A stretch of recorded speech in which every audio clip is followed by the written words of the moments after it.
Welcome to the Brandywine River Museum of Art.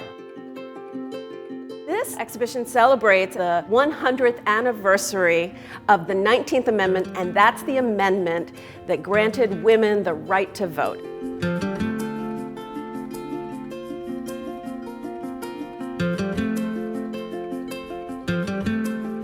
We want to recreate for our visitors what the suffrage campaign looked like. How would women have dressed? How did the posters, the postcards, the pins communicate the message of suffrage? One of the things that I think people are surprised by when they first come in is how colorful this exhibition is. The suffrage movement really had themed colors of violet, white, and gold.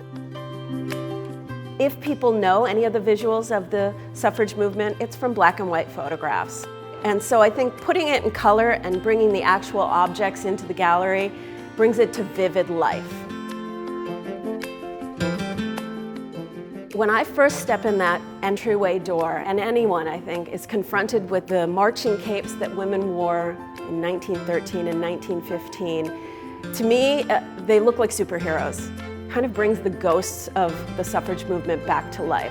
And we see these women standing regimented, organized, and ready to make things happen.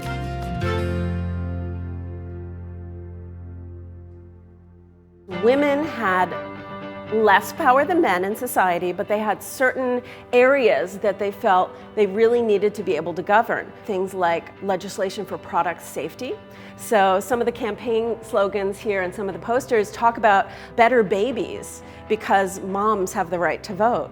Working women paid taxes but had no right to vote on how those taxes were spent.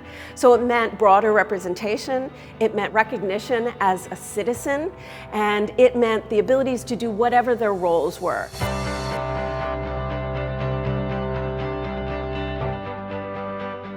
After assembling this material, I realized that we were only seeing a fairly upper middle class and white version of this history. Women of color were very active in the suffrage movement. Realizing that, we commissioned 5 artists to create for us 14 portraits of women we call the hidden figures of the suffrage movement.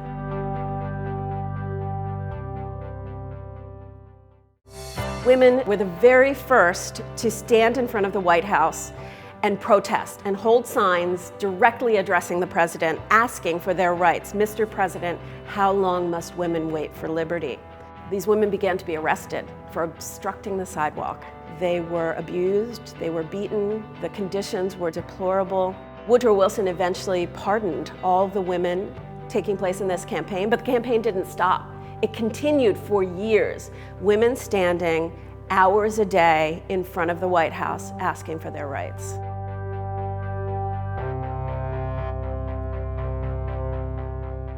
The message I hope people leave with is how very important the vote is.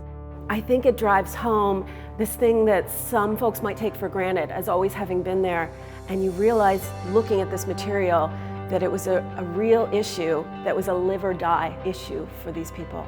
It's a decades-long fight for 2 sentences, but those 2 sentences really made all the difference.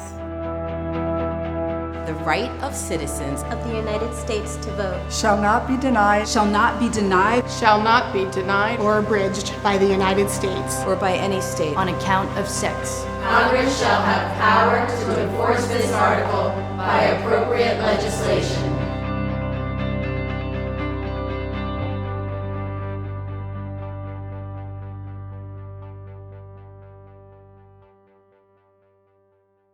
I'm Shirley. And I'm Regina Mitchell. For more videos like this, subscribe to WHYY.